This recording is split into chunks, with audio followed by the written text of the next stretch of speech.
This is the back squat. If there's any exercise I would pick for building overall total body strength and mass, it would probably be the squat. Now, that being said, the back squat is not for everybody. It does take a certain mastery of the movement. It takes the ability to get the bar in a safe position, and so like the shoulder and thoracic spine mobility to get that bar into the correct position. So the alternative is you can do a front squat instead. But if you have the ability to do the back squat, if you can get the bar into position, if you have good control and mastery of the squat exercise, then it's a fantastic movement. So let's go ahead and show how to do it. Now, just as with the front squat, you want to make sure that you are actually, if I was going to get set up, I would do that, get set up and get the bar on my back this way and face in towards the rack to do the exercise. But for purposes of showing how to do it for the video, I'm going to face out. But just make a note of that when you're training, face in towards the rack so that when you're tired, you're not stepping backwards and searching for where the rack is. You're stepping forward and putting the weight into it. So, step one is going to be getting the weight properly placed on your back. Now there's a couple different ways that you can do a back squat. You can do what we call a high bar or a low bar back squat, okay? I'm going to show you the high bar version, and this is what we use in our Basement Badass program. This is kind of our standard that we're going to go by, is the high bar back squat.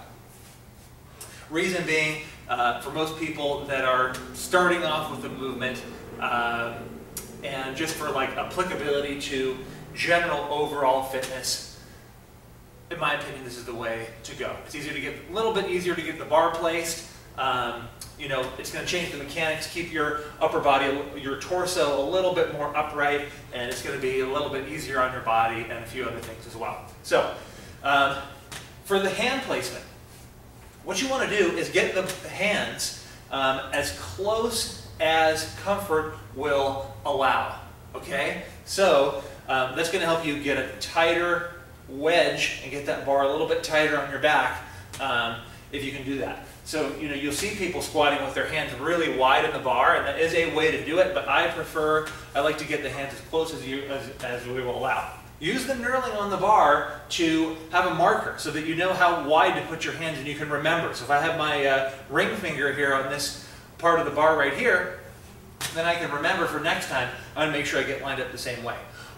One other thing, you may not have a choice, you may just have one bar that you're working with. It's great to have, especially if you start using more weight, to have a bar with this little strip of knurling in the middle, as you can see on this bar. This is really good because it's going to keep that bar from moving around and sliding around your back, especially if you start using more weight. So I'm going to get set up.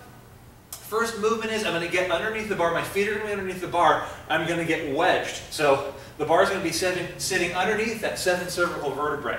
Not on that bump in your neck, you want it below that. So it's going to be sitting on your traps, and your trapdoor is going to form a nice platform for that bar sitting on your back, okay? And then I'm just going to get wedged, I'm going to get in a nice position. Feet are going to be underneath the bar to start, and so everything's nice and tight.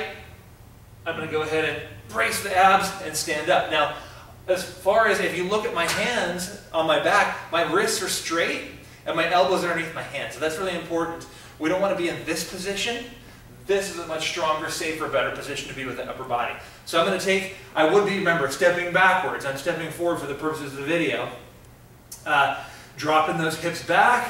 Chest is going to be up tall. I'm going to think about pulling myself down to the bottom of that squat, keeping the abs very tight as I'm sitting down into the hole. Okay, so very, very, very tight, really tight. Weight through the heels. Knees are going to fall out a bit as I sit down. Remember, it's not like I'm just actively sitting. I'm going to passively sitting down. I'm going to actively pull my hips back, keep my abs very tight, and then explode and stand up nice and fast. Okay? And then you're going to go ahead and, remember, you would be stepping forward. I'm going to step back. So you can see right there, you know, it's hard to get that bar kind of back, especially if I had 2, 3, 4, 5 times this amount of weight. I'm tired. I don't want to be thinking about where am I going to put the bar. I just want to be stepping forward and racking the bar. Okay? So there you have the back squat.